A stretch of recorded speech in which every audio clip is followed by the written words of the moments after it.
ये हां कहना और ये हां आपकी आत्मा से उठे, ये हां आपके हृदय से उठे, दिमाग से नहीं।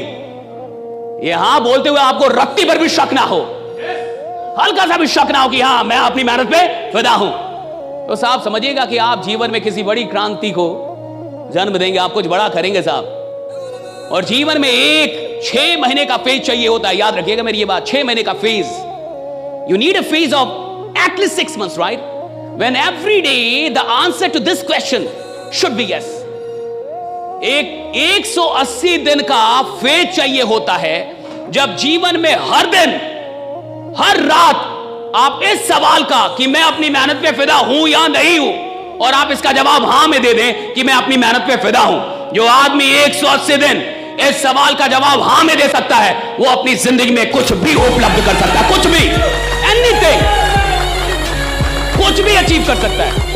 मैं कह रहा हूं आदमी कुछ भी अचीव कर सकता है, anything, he can achieve anything in his life, अगर वो 6 महीने हर रात इस सवाल का जवाब हां मैं अपनी मेहनत पे फिदा हूं, राइट? मैं, और ये बड़ा टफ है साहब, आप अपनी, अच्छा सोचिए, जब आप अपनी मेहनत पे फिदा नहीं है तो खुदा आप पे क्यों फिदा हो?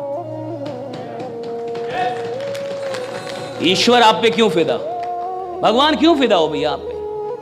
मैं अपनी मेहनत पे फिदा नहीं हूं तो वो परमात्मा मुझ पे क्यों फिदा होगा? मुझे अपनी मेहनत से मोहब्बत नहीं हो पा रही।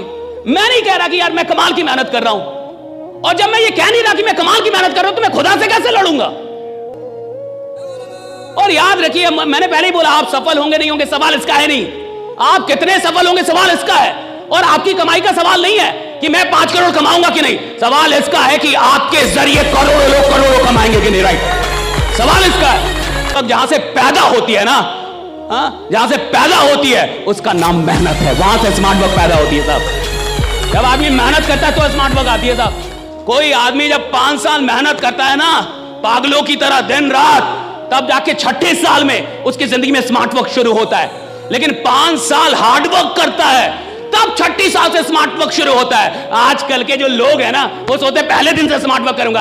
अरे बेवकूफ आदमी, पहले दिन से स्मार्ट वर्क नहीं होता।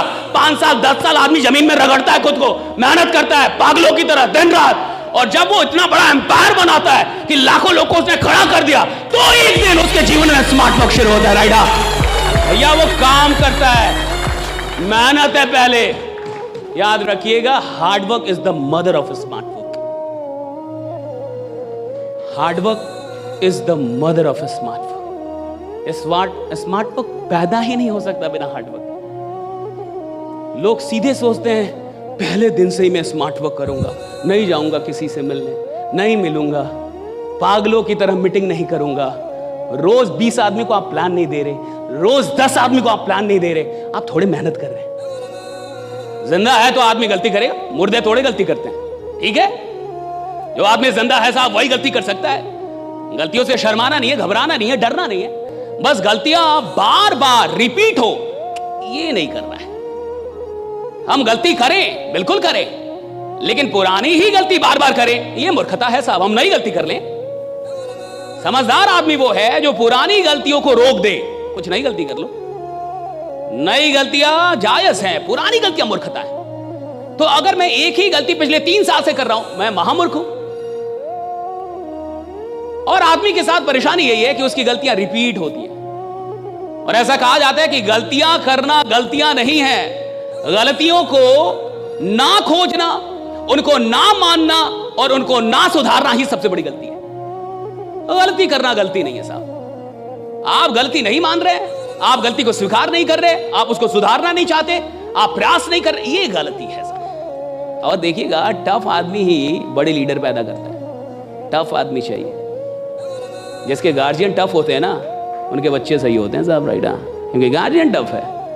गार्जियन नहीं बोल रहा बहुआ बहुआ बहुआ, 2-4 हाथ हमने खाए हैं तब जाके हम लोग कुछ बने। आज के बच्चे कुछ नहीं बन पा रहे हैं क्योंकि 2-4 हाथ नहीं खा रहे, वो उल्टे ही माँ बाप को मार दे रहे हैं कि पापा you shut up you don't know, right? ऐसे नहीं चलता जीवन, राइट? ऐसे परवरिश नहीं होती। लीडर बनते ही है क्योंकि कोई टफ गुरु मिल गया है। आदमी बनता ही खतरनाक है क्योंकि कोई टफ मेंटर आ गया है। टफ मेंटर आपको बनाता है और मेंटर्स आपको बनाते हैं। कोच खिलाड़ी पैदा करता है साहब। खिलाड़ी मेडल लेके नहीं आता, मैं आपको सच बता रहा हूं, कोच मेडल लेके आता है। जो पीछे में जो कोच होता है ना साहब, वो बड़ा खतरनाक होता है। खिलाड़ी सो भी जाता है ना, वो कोच नहीं सो पाता।